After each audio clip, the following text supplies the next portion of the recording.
ದೇವನೇ ಕರುಣಿಸಿ ಕಾಯೋ ನನ್ನಪ್ಪ ಸ್ವಾಮಿಯೇ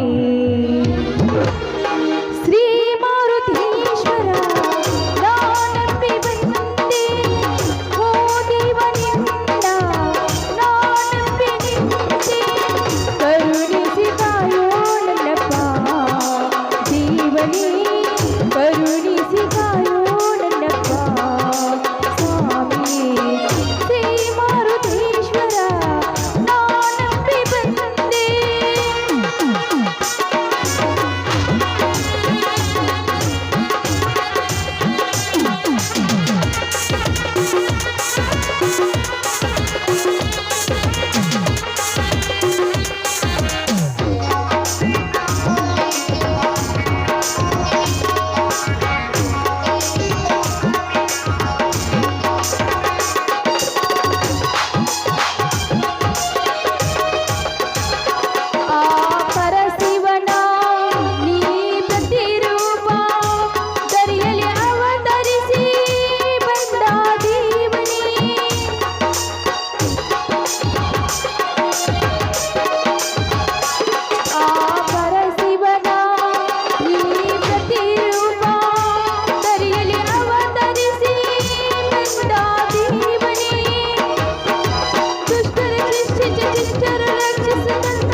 ಅಪ್ಪ ತಂದೆ ಮಾರುತೇಶ್ವರನೇ ಸಕಲವೂ ನೀನೇ ಸೌಭಾಗ್ಯವೂ ನೀನೇ ತಂದೆ ಬೇಡಿದವರಿಗೆ ಬೇಡಿದ ವರವು ಕೊಡುವ ಮಹಾ ತಂದೆ ನೀನು ತಂದೆ ಇವರಿಗೆ ಕಷ್ಟ ಕೊಡದೆ ನಿನ್ನನ್ನು ನಂಬಿಕೊಂಡ ನಮಗೆ ಬಾಳು ಕೊಟ್ಟು ಈ ಸಮಾಜದಲ್ಲಿ ಮುಂದುವರಂತೆ ಮಾಡು ದೇವಾ ನಿನಗೆ ಕೋಟಿ ಕೋಟಿ ನಮನಗಳು ತಂದೆ ಕೋಟಿ ಕೋಟಿ ನಮನಗಳು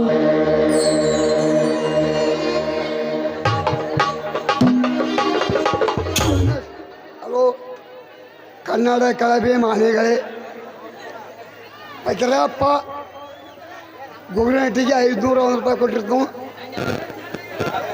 ಈ ಕಂಪ್ನಿ ಮಾಡೋಕ್ಕೆ 501 ರೂಪಾಯಿ ಕೊಟ್ಟಿರ್ತು ದಯವಿಟ್ಟು ನಾಟಕ ನಾವು ಮಾಡಿ ನಾಟಕ ದಯವಿಟ್ಟು ಸ್ಟೇಜ್ ಮ್ಯಾಗ ಯಾರು ಇರಬಾರ್ದು ಸ್ಟೇಜ್ ಮ್ಯಾಗ ಯಾರು ಇರಬಾರ್ದು ದಯವಿಟ್ಟು ಒಂದ ಮಾತು ಯಾಕೆ ನಾವು ಮಾಡೋ ನಾಟಕ ನಾವು ನೋಡೋ ನಾಟಕ ಯಾರು ಈ ಕೇಳಬೇಕು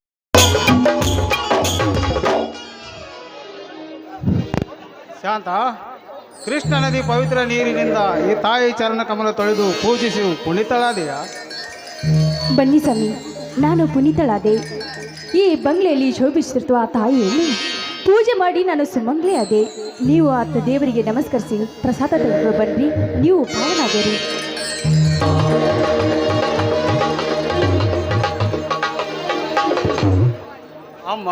ಬಣ್ಣದ ಆಯಸಿರಲ್ಲಿ ಕಂಗೊಳಿಸುತ್ತಿರುವ ಭೌತಾರಿ ಬನಶಂಕರಿ, ಸದಾ ಸತ್ಯ ಧರ್ಮದ ನಮ್ಮೆಲ್ಲ ಮನದಾಳದ ಧರ್ಮವನ್ನು ನೀ ಅರಿಯದಿಯಾ ತಾಯಿ? ಅನಾಥ ಮಕ್ಕಳೇ ನನ್ನ ಮಕ್ಕಳೆಂದು, ಮಣಿಗೆ ಆಳ ಮಕ್ಕಳೇ ನನ್ನ ಸ್ವಂತ ಮಣಿ ಯಜಮಾನರೆಂದು ನಂಬಿ ಈ ಆಳನ ಮಗನಾದ ನನ್ನ ಹೆಸರಿಗೆ 20 ಎಕರೆ ಜಮೀನು ಬರೆದು ರಾಣಿ ಆಗಬೇಕಾದ ಇವಳಾದ ಸತಿಯನ್ನು ನನಗೆ ಸತಿಯಾಗಿಸಿ ಮಾಡಿಕೊಟ್ಟು ಹೋದ ಶಾಂತಗೌಡನ ಗುಣಮುಂತನಕ್ಕೆ ಮುಂದಿನ ಜನ್ಮದಲ್ಲಿ ಒದಗಿಸಿಕೊಡಮ್ಮ. ನಿನ್ನ ಕೋಟಿ ಕೋಟಿ ನಮಸ್ಕಾರಗಳು. ಸ್ವಾಮಿ, ಶ್ರೀಮಂತರ ಮಗಳಾದರೂ ಕೂಡ ನಾನು ಈ ಪತಿಯ ಭಕ್ತಿಯಲ್ಲಿ ತುಂಬ ಆಸಕ್ತಿ ಇದೆ ರೀ. ಪತಿಯೇ ಪರದೇವ ಅಂತ ನಂಬಿದವಳು ನಾನು. ನನ್ನ ತಂದೆ ತಾಯಿಯ ಮಾತಿಗಾಗಿ ನೀವು ನನ್ನನ್ನು ಮಡದಿಯಂತೆ ಸ್ವೀಕರಿಸಿದಿರಾ, ನನ್ನನ್ನು ಕೈ ಹಿಡಿದು ಈ ಮನೆಗೆ ಸೇರಿಸಿದಿರಾ ರೀ. ನಾನು ಮಡದಿಯಾಗಿ ಬಂದು ನನ್ನ ಜನ್ಮ ಸಾರ್ಥಕವಾಯಿತು ರೀ, ನನ್ನ ಜನ್ಮ ಸಾರ್ಥಕವಾಯಿತು. ಶಾಂತ, ನಾನಿಲ್ಲದಿದ್ದರೆ ಇಲ್ಲಿ ನನ್ನವದನ್ನೋದು ಏನಿದೆ? ಒಮ್ಮೆ ಶ್ರೀಗಳ ಸಿದ್ದೇಶ್ವರ ವಾಣಿಯಂತೆ ಇಲ್ಲಿ ನನ್ನವದನ್ನೋದು ಏನಿದೆ? ಒಂದು ದಿನ ಹುಟ್ಟಿ ಒಂದು ದಿನ ಸತ್ತ ಹೋಗುವ ಈ ನರಸೇಶ್ವರಕ್ಕೆ ಯಾಕೆ ಬೇಕು? ಅದೆಲ್ಲ ಆಸ್ತಿತಪ್ಪ ಕೊಟ್ಟವನಿಗೆ ಹೊಳ್ಳಿ ಕೊಡಬೇಕನ್ನೋ ಭಾವನೆ ನಮ್ಮಲ್ಲಿ ಇಟ್ಟುಕೊಂಡು ಸದಾ ಶಿವನಾಮ ಸ್ಮರಣೆಯಲ್ಲಿ ಮುಕ್ತಿ ಮಂದಿ ನಮ್ಮ ಕಣ್ಣು ತೆರೆದು ನೋಡಬೇಕು ಈ ಜೀವನದ ರಹಸ್ಯವನ್ನು. ಸ್ವಾಮಿ, ನಿತ್ಯ ಸೋಲುವ ಶಿವನಿಗಾಗಿ ನಿಮ್ಮ ಮನಸ್ಸಿಗೆ ಶಾಂತಿಯ ಮದ್ದು ನೀಡಲು ಓರಿ ಬರ್ತಾನೇನ್ರಿ ಆ ಕರುಣಾಸಾಗರ? ಓಡಿ ಬರುವನೆ ಶಾಂತ, ಓಡಿ ಬರುವನೆ ಅಂತ ಕೇಳಿವಲ್ಲ, ಅದ್ಯಾವ ರೂಪದಲ್ಲಿ ಬಂದು ಬಡವರ ಭಕ್ತಗ ಕರೆಯಾಗುತ್ತಾನೆಂದು ಆ ನಿನ್ನ ಕರುಣಾಸಾಗರ, ಆ ಸಾಂಬವಿ ಗಂಡ ಅಂದ್ರು ಸಂಬದ್ಧ ಮಂತ್ರದ ಕಾಲದಲ್ಲಿ ಕಾಲಕೂಟ ಕುಡಿದು ವಿಷವನ್ನು ಕುಡಿದು ವಿಷಕಂಠನಾದ ದಶಕಂಠನಿಗೆ ಸಾವಿನಂತರ ಜೋಡಿ ಶಿವರಾಮನಿಂದ ಪೂಜೆಗೊಂಡ ಅವನ ಮಹಿಮ ಅಪರವಿದೆ. ಆದರೆ ಏನು ಮಾಡೋದು ಸ್ವಾಮಿ? ಆದ್ರೆ ಏನು ಮಾಡೋದು ಅಂತ ನಿಟ್ಟುಸಿರು ಹಾಕ್ತಾ ಇದ್ದೀರಲ್ಲ, ಯಾಕ್ರಿ? ಹಾಕಲೇಬೇಕದೆ ಶಾಂತ, ಉಸಿರು ಹಾಕಲೇಬೇಕದೆ. ಯಾಕಂದರೆ ನಾನೀಗ ನಾಲಿಗೆ ಇಲ್ಲದ ಮೂಕನಾಗಿದ್ದೇನೆ, ನಿನಗ ತೋರಿಸಲು ಕಣ್ಣಿಲ್ಲದ ಕುರುಡರಾಗಿದ್ದೇನೆ. ಆದರೆ ನಾನು ನಿಜ ಹೇಳಬೇಕಂದರೆ ರೀ, ನನಗೆಲ್ಲ ಗೊತ್ತಿದೆ ರೀ ನಿಮ್ಮ ಮಾತಿನ ಮರ್ಮ. ನೋಡಿ, ನಾನು ನಿಮ್ಮ ಅರ್ಧಾಗಿನಿ ರೀ. ಅದೇನು ನಿಮಗೆ ಹೊಂದಿದೆ ಅಂತ ಸ್ಪಷ್ಟವಾಗಿ ನನ್ನ ಮುಂದೆ ಹೇಳ್ರಿ. ಯಾಕೆ? ನಾನು ನಿಮ್ಮ ಮಡದಿಯಾಗಿ ಬಂದ ನಾನು ನಿಮ್ಮ ಅರ್ಧಾಗಿನಿ ಅಲ್ವಾ? ಅರ್ಧಾಂಗಿನಿ ಹೊಸ ಮಾಲಗಿತ್ತಿಯಾಗಿ ನನ್ನ ಮನೆಯ ಪ್ರವೇಶಿಸಿದಂಥ ಪ್ರಥಮ ರಾತ್ರಿ ಹಿಂದೆ ಹಿಡಿದು ಕೊನೆಯ ರಾತ್ರಿವರೆಗೂ ನಿನಗ ಲಾಲಾಸಿ ತೀರಿಸಿದ ನಾಮರ್ದ ನಾನು. ನನ್ನಂತ ನಾಮರ್ದ ಯಾರಿದ್ದಾರೆ ಶಾಂತ ಈ ಸಮಾಜದಲ್ಲಿ? ಸ್ವಾಮಿ, ಶಾಂತ, ಹೌದು ಶಾಂತ, ಹೌದು. ಒಂದು ಹೆಣ್ಣಿಗೆ ಬೇಕಾಗಿದ್ದು ಸಂಪತ್ತು ಅಲ್ಲ, ಸಾರ್ವಭೌಮತಿ ಅಲ್ಲ, ಅಧಿಕಾರವಲ್ಲ. ಅವಳ ಎಡ್ಡೆ ರೂಪವಾಗಿದ್ದರೂ ಆ ಹೆಣ್ಣಿಗೆ ಬೇಕಾಗಿದ್ದು ದಾಂಪತ್ಯ ಸುಖ. ಆ ಸುಖವನ್ನೇ ನನ್ನಿಂದ ಕೊಡಲಾಗಿದ್ದೇನೆಂದರೆ ನಾ ಎಂಥ ಪಾಪಿ ಶಾಂತ ಈ ಸಮಾಜದಲ್ಲಿ. ಸ್ವಾಮಿ, ನೀವು ಪಾಪಿ ಅಲ್ಲ ರೀ, ನೀವು ಪಾಪಿ ಅಲ್ಲ. ನನ್ನ ಕೈ ಹಿಡಿದು ನನ್ನ ಬಾಳಿನ ದೇವರು ರೀ. ನನಗೆ ಬಾಳು ಕನ್ನಿಸಿಕೊಟ್ಟು ಈ ನನ್ನ ಕೋಳಿಗೆ ಮಾಂಗಲ್ಯವನ್ನು ಧರಿಸಿಕೊಟ್ಟ ನನ್ನ ಪಾಲಿನ ದೇವರು ರೀ ನೀವು. ನನ್ನ ಪಾಲಿನ ದೇವರು ನೀವು. ದೇವರೇ, ನಾನು ದೇವರೇ. ಮಳೆ ಹಣ್ಣಿಗಾಗಿ ಭೂತಾಯಿ ಬಾಯಿ ತೆಗೆದರು, ಕತ್ತಲೆ ಕಾರ್ ಮೋಡಾದರು, ಉತ್ತರೆ ಮಳೆ ಬೆತ್ತರಿಸಿದರೆ ಹೊತ್ತರಿಸಿದರೆ ಅಂಥವನು ದೇವರು ಶಾಂತ, ಅಂಥವನು ದೇವರು. ನಿಂತ ನೀರಂತೆ ಶಾಂತವಾಗಿ ಕುಂತು ತನ್ನ ಕಂತರಾಯನ ಕೈ ಹಿಡಿದು ಅವಿತುಕೊಂಡು ಕುಂತಾಗ ನೆಲ ಹಿಡಿದು ಬಿದ್ದುಕೊಂಡು ಆದ ದೇವರೇ. ದೇಹಿ ಎಂದು ಬಂದವರಿಗೆ ವರ ನೀಡಿದ ದೇವರಲ್ಲ ಶಾಂತ, ನಿನ್ನ ಪಾಲಿಗೆ ಹೇಡಿಯಾಗಿ ಬಂದ ಪರಪುರುಷ ನಾನು. ಶ್ರಮಿಸಿಬಿಡು ನಾನು. ಸ್ವಾಮಿ, ಏನ್ರಿ ಇದು? ಏನು ಮಾತನಾಡ್ತಾ ಇದ್ದೀರಿ ನೀವು ರೀ? ಕ್ಷಮಿಸ್ಲಿಕ್ಕೆ ನೀವು ಯಾವ ತಪ್ಪು ಮಾಡಿಲ್ಲ ರೀ, ನೀವು ಯಾವ ತಪ್ಪು ಮಾಡಿಲ್ಲ. ನೀವು ಮಾತಾಡುವ ಒಂದೊಂದು ಮಾತು ಅದು ನನ್ನ ಹಣೆ ಬರದ ಲಿಖಿತ ರೀ. ಅದು ನನ್ನ ಪ್ರಾರಂಭ ಕರ್ಮ ರೀ, ನನ್ನ ಪ್ರಾರಂಭ ಕರ್ಮ. ನನಗೆ ಪತಿಯೇ ಪರದೇವ ರೀ, ನನಗೆ ಪತಿಯೇ ಪರದೇವ. ಪ್ರಾರಬ್ಧ ಕರ್ಮವೆಂದು ಪತಿಯೇ ಪರದೇವೆಂದು ನೀನನ್ನು ನಂಬಿಕೊಂಡು ನಿನ್ನ ಹರಿಯನ ಜೀವನ ಹಾಳು ಮಾಡಿಕೊಳ್ಳಬೇಡ ಶಾಂತ. ನಾ ಎಷ್ಟೇ ಡಾಕ್ಟರ್ ಸರಿ ತೋರಿಸಿದರೂ ನನ್ನ ಮರ್ಮಾಂಗಕ್ಕೆ ಬಿದ್ದ ಪೆಟ್ಟು ಸುಧಾರ್ಸತ್ತಿಲ್ಲ ಶಾಂತ, ಸುಧಾರ್ಸತ್ತಿಲ್ಲ. ಆದರೆ ದಯಮಾಡಿ ನನ್ನೊಂದು ಮಾತನ್ನು ಪಾಲಿಸು. ಈ ನಾ ಕಟ್ಟಿದ ತಾಳಿ ಬಿಚ್ಚಿಕೊಟ್ಟು ಬೇರೆ ಒಬ್ಬರ ಗಂಡನ ಮದುವೆಯಾಗಿ ಸುಖವಾಗಿ ಜೀವನ ಸಾಗಿಸು ಶಾಂತ, ಜೀವನ ಸಾಗಿಸು. ಸ್ವಾಮಿ, ಏನ್ರಿ ನೀವು ಏನು ಮಾತನಾಡ್ತಾ ಇದ್ದೀರಾ? ನೋಡಿ, ಈ ಮಾತು ಬಿಟ್ಟು ಇನ್ನೊಂದು ಮಾತು ಆಡಿದ್ದೆ ಆದ್ರೆ ನನ್ನ ಮೇಲೆ ಆಣೆ ಆಗಿದೆ. ಮೇಲಾಗಿ ನನ್ನ ಹೆತ್ತ ತಂದೆ ತನ್ನ ಮೇಲೆ ಆಣೆ ರೀ. ಶಾಂತ, ಹೌದು ಸ್ವಾಮಿ, ಹೌದು. ಹಿಂದೆ ಆ ಸಿದ್ದೇಗೌಡನ ದಬ್ಬಾಳಿಗಾಗಿ ನನ್ನ ತಂದೆ ತಾಯಿ ತೀರಿಕೊಂಡಾಗ ಅವರ ಮಾತಿನಂತೆ ನೀವು ನನ್ನನ್ನು ಮಡದಿಯಂತೆ ಸ್ವೀಕರಿಸಿದ್ರಿ. ಆದ್ರೆ ನನ್ನ ತಂದೆ ತಾಯಿ ಸತ್ತಾಗ ಹೆಣ್ಣಿಗೆ ಮಾನ ಮರೆಯದೆ, ಹೆಣ್ಣಿಗೆ ಶೀಲವೇ ಶೃಂಗಾರ ಅಂತ ಮಾತು ನುಡಿದು ಅವರ ಸತ್ತ ಶವಕ್ಕೆ ನೀವು ಮಗನಂತೆ ಕಿಚ್ಚು ಕೊಟ್ರಿ ರೀ. ಅವರ ಮಾತಿನ ಪ್ರಕಾರ ನನ್ನನ್ನು ಮಡದಿ ಅಂತ ಈ ಮನೆಗೆ ಸ್ವೀಕರಿಸಿದ್ರಿ. ಈಗ ಅವರ ಮಾತನ್ನೇ ಅಂಗಲಾಸ್ತಾ ಇದ್ರಿ ನೀವು. ಶಾಂತ, ಹೌದು ರೀ, ನೀವು ವಚನ ಭ್ರಷ್ಟರಾಗ್ತಾ ಇದ್ದೀರಾ ರೀ. ನನ್ನ ತಂದೆ ಮಾತಿನಂತೆ ನೀವು ನನ್ನ ಕೊರಳಿಗೆ ಮಾಂಗಲ್ಯ ಕಟ್ಟಿ ಮಡದಿ ಅಂತ ಸ್ವೀಕಾರ ಮಾಡಿಕೊಂಡು ಈ ಮನೆಗೆ ಬಂದ್ರಿ. ಆದ್ರೆ ಆ ಸಿದ್ದೇಗೌಡನ ದಬ್ಬಾಳಿಕೆ ಹೊಡೆದಕ್ಕೆ ನೀವು ಹೀನ ಪುರುಷತೆ ಆದ್ರಿ. ಆದ್ರೆ ಇದೆಲ್ಲ ಕಷ್ಟ ಯಾರಿಂದಲೇ? ಅದು ಹೆಣ್ಣಾದ ನನ್ನಿಂದಲೇ ಸ್ವಾಮಿ, ಹೆಣ್ಣಾದ ನನ್ನಿಂದಲೇ. ಈ ಎಲ್ಲ ವಿಷಯ ನನಗೆ ತಿಳಿದಿಲ್ಲ ಅಂತ ಗೊತ್ತಿದೆಯೇನ್ರಿ? ಈ ಎಲ್ಲ ವಿಷಯ ನನಗೆ ತಿಳಿದಿದೆ ಸ್ವಾಮಿ, ತಿಳಿದಿದೆ. ನಮ್ಮ ತಂದೆಯ ಸಾಹುಕಾರನ ಸಂಪತ್ತು ನಿಮಗೆ ಆಪತ್ತು ತಂದಿದೆ ಅಂತ ನನಗೆ ತಿಳಿದಿದೆ ರೀ, ನನಗೆ ತಿಳಿದಿದೆ. ಅಳಬೇಡ ಶಾಂತ, ಅಳಬೇಡ. ಹೌದು ರೀ ರೀ, ನನ್ನ ಹೆತ್ತವ್ರಿಗಾಗಿ ನನಗಾಗಿ ನೀವು ಜೀವನ ಪೂರ್ತಿ ನರಕ್ತಾ ಇದ್ದೀರ ಅನ್ನೋದು ನನಗೆ ಚೆನ್ನಾಗಿ ಗೊತ್ತು ರೀ, ಚೆನ್ನಾಗಿ ಗೊತ್ತು. ಈ ನಿಮ್ಮ ತ್ಯಾಗವನ್ನು ಮರೆತು, ನೀವು ಕಟ್ಟಿದ ಈ ಮಾಂಗಲ್ಯವನ್ನು ಮರೆತು, ಯಪ್ಪನ ಕೈ ಹಿಡಿದು ಇನ್ನೊಬ್ಬನ ಕೈಲಿ ತಾಳಿ ಕಟ್ಟಿಸಿಕೊಂಡು ಈ ನನ್ನ ಕಾಮ ಸುಖಕ್ಕಾಗಿ ಇನ್ನೊಬ್ಬನ ಜೊತೆ ನಾನು ತೃಪ್ತಿ ಪಡಬೇಕೇನ್ರಿ? ಇಲ್ಲ ರೀ, ಇದನ್ನೆಲ್ಲ ಮಾಡಿದ್ರೆ ಆ ದೇವರ ಮೆಚ್ಚುವನೇನ್ರಿ? ಆ ದೇವರ ಮೆಚ್ಚೋಣ ಸಾಧ್ಯವಿಲ್ಲ ರೀ, ನನ್ನ ಕೈಯಿಂದ ಇದು ಸಾಧ್ಯವಿಲ್ಲ. ನೋಡಿ, ನಿಮ್ಮ ಶಾಂತ, ಪುರುಷೋತ್ತಮದ ಸೋಲೆ ನನಗೆ ಕಾಮದ ಸೋಲು ಸ್ವಾಮಿ, ಕಾಮದ ಸೋಲು. ಈ ಮಾತು ನಿಮ್ಮ ಪಾದಾನಿಗೂ ಸತ್ಯ ರೀ. ಶಾಂತ, ಶಾಂತ, ಎದ್ದೇಳು ಶಾಂತ, ಎದ್ದು. ಎಂತ ಕಟುತ್ತರವಾದ ಮಾತನಾಡಿದಿ ಶಾಂತ. ಈ ಕಾಲ ಕಲಿಕೆಯ ಕಾಲಲ್ಲ, ತಿರುಮರವಿನ ಕಾಲಲ್ಲ, ತನ್ನ ಮಗಳನ್ನು ಮೋಹಕ ನೋಡುವ ರೂಪದ ಕಾಲ.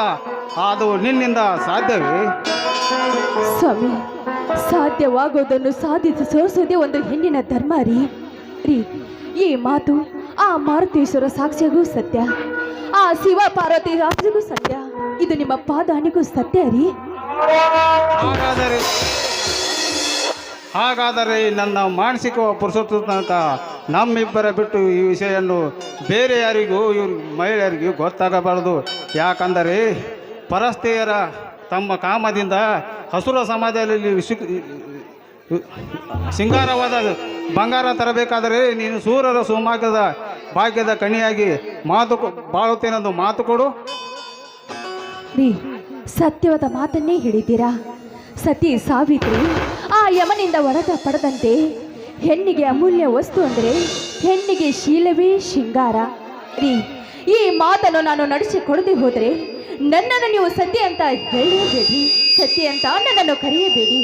ಇನ್ನೊಮ್ಮೆ ನಿಮ್ಮ ಪಾದಾನಿಗೂ ಸತ್ಯ.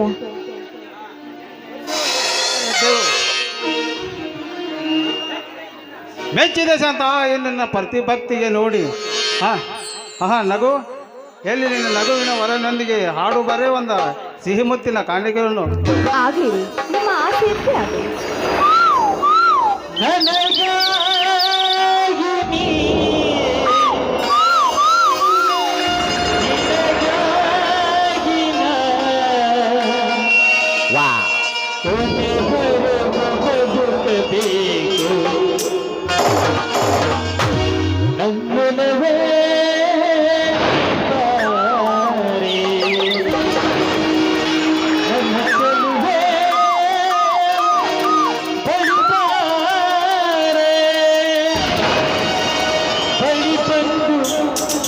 ಮುತ್ತು ನೀಡು ಸಿಹಿ ಮುತ್ತಿನ ಕಾಣಿಕೆ ನೀ ಬಾರ ನನ್ನ ಸನಿಹಕ್ಕೆ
ರೀ ಏನು ಅಂದ್ರೆ ಸಿಹಿ ಮುತ್ತಿನ ಕಾಣಿಕೆ ಏನ್ರಿ ಇಷ್ಟೊಂದು ವಯಸ್ಸಾಗಿದೆ ಇನ್ನು ನಿಮ್ಗೆ ಸಿಹಿ ಮುತ್ತು ಬೇಕಾ? ಮುತ್ತಿಗಿಡ ಮುಪ್ಪಾದ್ರೂ ಹುಳಿ ಮುಪ್ಪಾಗಿಲ್ಲ.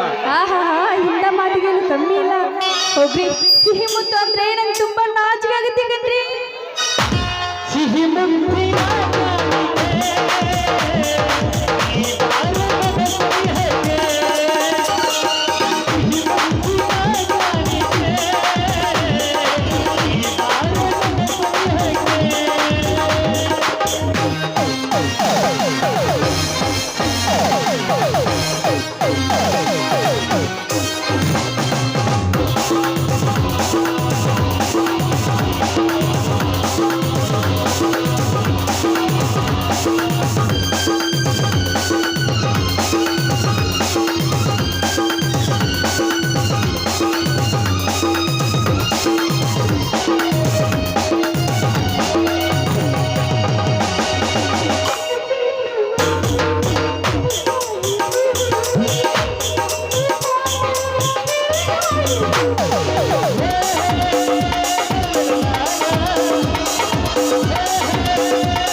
Okay.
ಅಣ್ಣ ಅತ್ತಿಗೆ ಬಾರಪ್ಪ ಸೋದರ, ಊಟ ಉಪಚಾರ ಇಲ್ಲದ ಹೊಲಕ್ಕೆ ಹೋಗಿದ್ದೇನು? ಹೌದಣ್ಣ, ಕರೆಂಟ್ ಹೋದ ತಕ್ಷಣ ನೀರು ಹಾಯಿಸುವುದು ಬಿಟ್ಟು ತಾಸಿನ ಹಿಂದೆ ಬಂದೆ. ಆದರೆ ನಾ ಬರುವುದರೊಳಗಾಗಿ ಆ ಊರಿನ ಅಗಸಿಯ ಮುಂದೆ ದೊಡ್ಡ ಕುಸ್ತಿಯ ಕಣ ಏರ್ಪಟ್ಟಿತ್ತು. ಅಂದ್ರೆ ಏನು ಮೈದನ? ಕಡೆ ಕುಸ್ತಿ ನೀನೇ ಆಡಿದೇನಪ್ಪ? ಹೌದು ಅತ್ತಿಗೆ, ಕಡೆ ಕುಸ್ತಿನೇ ಕಿತ್ತಿಗೆ. ಆದರೆ ಆ ಕಣದಲ್ಲಿ ಕಡೆ ಗಡಿ ನೋಡಿ ನನ್ನ ಮೈ ಎಲ್ಲ ರೋಮಾಂಚನಗೊಂಡು ಆ ಹನುಮ ಶಕ್ತಿ ಬಲ ನನ್ನಲ್ಲಿ ಆವರಿಸಿ ನೀವು ಉಳಿಸಿದ ಕೈ ತುತ್ತಿನ ರಕ್ತ ಕೂಗಿ ಹೇಳಿತು, ಆ ಕಡೆ ಗಡಿ ಒಗೆದು ಬಂಗಾರದ ಕಡೆ ಕೀಳೆಂದು. ನನಗೆ ತಿಳಿದ ಈ ಊರಲ್ಲಿ ಕುಸ್ತಿ ನಡೀತೇನು ತಮ್ಮ? ಹೌದಣ್ಣ, ಊರಿಗೆ ದೊಡ್ಡವನಾದ ಸಿದ್ದನಗೌಡ ಏರ್ಪಡಿಸಿದ್ದಾನೆ. ಮೈದನ, ಆ ನೀಚ ಕಣ್ಣಲ್ಲಿ ಕಡುದಲ್ಲಿ ನೀನ್ಯಾಕಪ್ಪ ಹೋದೆ? ಜಿಲ್ಲಾ ಸರ್ಕಾರಿ ಬಲರಾಮ, ಏನಿದೆ ನಿನ್ನ ನಿಗೂಢವಾದ ನುಡಿ? ಏನಾಯ್ತು? ಬೇಗ ಬೇಗ ಹೇಳು. ಜಿಲ್ಲಾ ಸರ್ಕಾರಿ ಬ್ಯಾಂಕ್ ಚುನಾವಣೆ ಅಭಿವೃದ್ಧಿ ಆದ ಆತ ಗೌಡ ನಮ್ಮ ಊರ ಎಲ್ಲ ಸದಸ್ಯರನ್ನು ಕರೆಯಿಸಿ ಅವರಿಗೆ ಜೀವ ಬೆದರಿಕೆ ಹಾಕಿದ್ದಾನನ್ನ. ಅದರಲ್ಲಿ ಒಬ್ಬಾತ ಎದ್ದು ನಿಂತು, ಏನ್ರಿ ಗೌಡ್ರಿ, ಇದು ಪ್ರಜಾಪ್ರಭುತ್ವ, ಇದೇನು ರಾಜ ಮಹಾರಾಜರ ಕಾಲವಲ್ಲ, ನಮ್ಮ ಮತ ನಮ್ಮ ಹಕ್ಕಿದೆ ಎಂದನು. ಅದಕ್ಕೆ ಆ ಸಿದ್ದನಗೌಡನು ಸುಮ್ಮನಿದ್ದನಪ್ಪ. ಇಲ್ಲಣ್ಣ, ಆ ಕರೆಯಲಿಂದ ಅವರನ್ನು ಕರೆಯಿಸಿ ಸಾಕಷ್ಟು ಹೊಡೆಯಿಸಿ ಬಿಟ್ಟ. ಅವನ ಹೊಡೆತಕ್ಕೆ ಅಲ್ಲಿದ್ದ ಎಲ್ಲರೂ ಹೆದರಿ ಓಡಿ ಹೋಗಿಬಿಟ್ಟರು. ಅಲ್ಲಿ ನಿಂತವನು ನಾನೊಬ್ಬನೇ ಮಾತ್ರ. ಅಂದ್ರೆ ಮೈದನ, ಆ ಕೋರಿಯ ಮುಂದೆ ನೀನೇಕಪ್ಪ ನಿಂತಿದ್ದೆ? ಅತ್ತಿಗೆ, ಆತ ಕ್ರೂರಿ ಆದರೇನು, ಮಹಾಕೌರವ ದುರ್ಯೋಧನ ಆದರೇನು, ಆತ ಗೌಡ ನನ್ನನ್ನು ನೋಡಿ ಮೀಸೆ ತಿರುವಿ ನನಗೇನಂದನು ಗೊತ್ತೇನನ್ನ? ಏನಲೇ ಹರಾಮ್ಕೋರ್, ರಾಮಲಿಂಗನ ತಮ್ಮ ರಣ ಹೇಳಿ ನೀನು ಎದ್ದು ನಿಂತೀಯೋ ನನ್ನ ಕರಿಯನ ಹೊಡೆಯಾಕ? ಮಾರಲೇ ಗಂಡಸಾಗಿ ಮುಂದಕ್ಕೆ, ನಿಮ್ಮಪ್ಪಗ ಹುಟ್ಟಿದ ಮಗನೇ ನೀನಾಗಿದ್ದರೆ ಬಂದು ನನ್ನ ಕರಿಯನ ಕುಸ್ತಿ ಆಡು ಅಂದ. ಮೈದನ, ನೀನು ಹೇಳಿ ಬರ್ಬೇಕಿಲ್ಲಪ್ಪ, ಈ ಲಕ್ಕೊಂಡಿ ಊರಾಗ ನಾನು ನಮ್ಮ ಅಪ್ಪ ಹೊಟ್ಟಿದ ಮಗದ ಇದ್ದೀನಿ ಅಂತ ಸೊಟ್ಟು ಹಡದ ಮೀಸಿ ತಿರುಗಿ ಬರ್ಬೇಕಿತ್ತು ಮೈದನ. ಸಟ್ಟು ಹೊಡೆಯೋದೇನತ್ತಿಗೆ? ನಾನು ಕೊಂಡಿ ಮೀಸೆ ತಿರುವಿ ಅಪ್ಪಗ ಹುಟ್ಟಿದ ಮಗ ನಾನೇ ಇದ್ದೇನೆ ಎಂದು ಆ ಕರಿಯನನ್ನು ಹೊತ್ತು ನಮ್ಮ ಗೊರಗೊದ್ದಿ ಅಗಸಿಯ ಮುಂದೆ 10 ಸುತ್ತು ಹಾಕಿ ಆ ಗೌಡನ ಪಾದದ ಮುಂದೆ ಒಗೆದು ಅವನ ಮೇಲೆ ಕಾಲಿಟ್ಟು ಎತ್ತಿ ಆ ಗೌಡನ ಪಾದದ ಮುಂದೆ ಒಗೆದಾಗ ಈ ಬಡವನ ಗಡುಗಿಗೆ ಆ ದಣಿಕಡೆ ಇದೆ ನಡಿಗೆ ಹೋಯಿತು. ಇದನ್ನು ಕೇಳಿ ನನಗೆ ಯಾಕೋ ತುಂಬಾ ಭಯವಾಗುತ್ತದೆ ತಮ್ಮ. ರೀ, ನೀವ್ಯಾಕ್ರಿ ಭಯ ಪಡ್ತಾ ಇದ್ದೀರಾ? ಗೆದ್ದವನು ನನ್ನ ಮೈದನ. ಇವತ್ತು ನನ್ನ ಮೈದನ ಗೆದ್ದು ಬಂದನ್ರಿ. ರೀ, ನನ್ನ ತಂದೆ ತಾಯಿಯ ಸರ್ವನಾಶ ಮಾಡಿದ ಆ ಗೌಡ ಇಂದಿಲ್ಲ ಮುಂದೆ ಒಂದು ದಿನ ಸರ್ವನಾಶ ಆಗ್ಲೇಬೇಕು ರೀ. ಆವಾಗ್ಲೇ ನಂಗೆ ಸಮಾಧಾನ. ಹೌದಣ್ಣ, ಮಾಡಿದವರಿಗೆ ಮಾಡಿ ತೋರಿಸಬೇಕನ್ನೋ ಸುಭಾಷ್ ಚಂದ್ರ ಬೋಸ್ ಮಾತು ಮಾಡು ಇಲ್ಲ ಮಡಿ ಎನ್ನುವ ಗಾಂಧೀಜಿ ಅವರ ಮಾತು ಸತ್ಯವಾಗಬೇಕಾದರೆ ನನ್ನಂತ ಯುವ ಶಕ್ತಿಗಳು ಎದ್ದು ನಿಲ್ಲಲೇಬೇಕು. ಅಂದಾಗ ಇದು ರಾಮರಾಜ್ಯವಾಗುತ್ತದೆ ಅಣ್ಣ, ರಾಮರಾಜ್ಯವಾಗುತ್ತದೆ.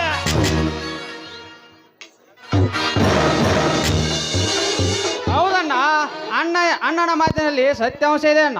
ಯಾರಪ್ಪ ಸೋದರ, ಏನಾಯ್ತಪ್ಪ? ನೀನು ಓದು ಮುಗಿಯೈತಿ, ಪ್ರಥಮ ರ್ಯಾಂಕ್ ಬರುವ ನಿರೀಕ್ಷೆ ಇದೆ ಅಣ್ಣ. ಅದಕ್ಕೆಲ್ಲ ನಿಮ್ಮಿಬ್ಬರ ಆಶೀರ್ವಾದನೇ ಕಾರಣ. ನಮ್ಮೆಲ್ಲರ ಇಬ್ಬರ ಆಶೀರ್ವಾದಕ್ಕಿಂತ ಆ ಮಾವನ ಬಾರ ಆಶೀರ್ವಾದ ಆಡ್ದು. ಯಾಕಂದರೆ ನಾವು ನಿತ್ತ ನೆಲ, ನಾವು ಬಿತ್ತುವ ಹೊಲ, ಎಲ್ಲರೂ ನಮ್ಮ ಶಕ್ತಿ ಬಲ, ಅದೇ ಸಾಹುಕಾರನ ಸಂಪತ್ತು.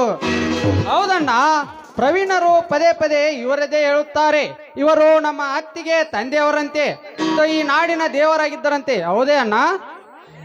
ಹೌದಪ್ಪ, ಸಮಯಕ್ಕೆ ಅನುಸಾರಾಗಿ ಮುಂದೊಂದು ದಿನ ಹೇಳುತ್ತೇನೆ, ಬರ್ರಿ.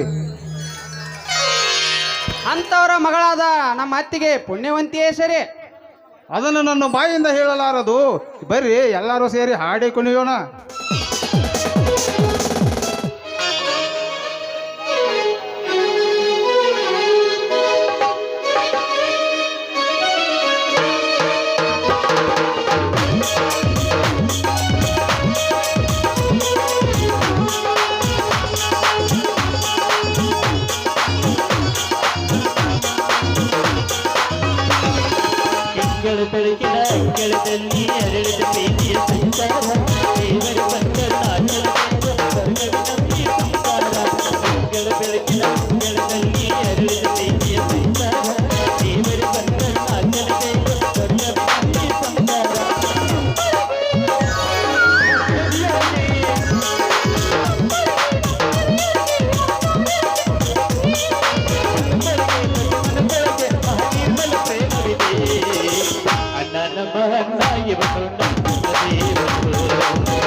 ಮೈದಾ ಬನ್ರಪ್ಪ, ಇಬ್ರು ಮೈದನರು ಬಂದ್ರಿ ಕೈಕ ಮಲ್ಕಲ್ ತಗೊಂಡು ಊಟ ಮಾಡಿರಂತೆ. ಹೌದು ನಡಿಯಮ್ಮ, ತುಂಬಾ ಹೊಟ್ಟೆ ಹಸಿವಾಗಿದೆ.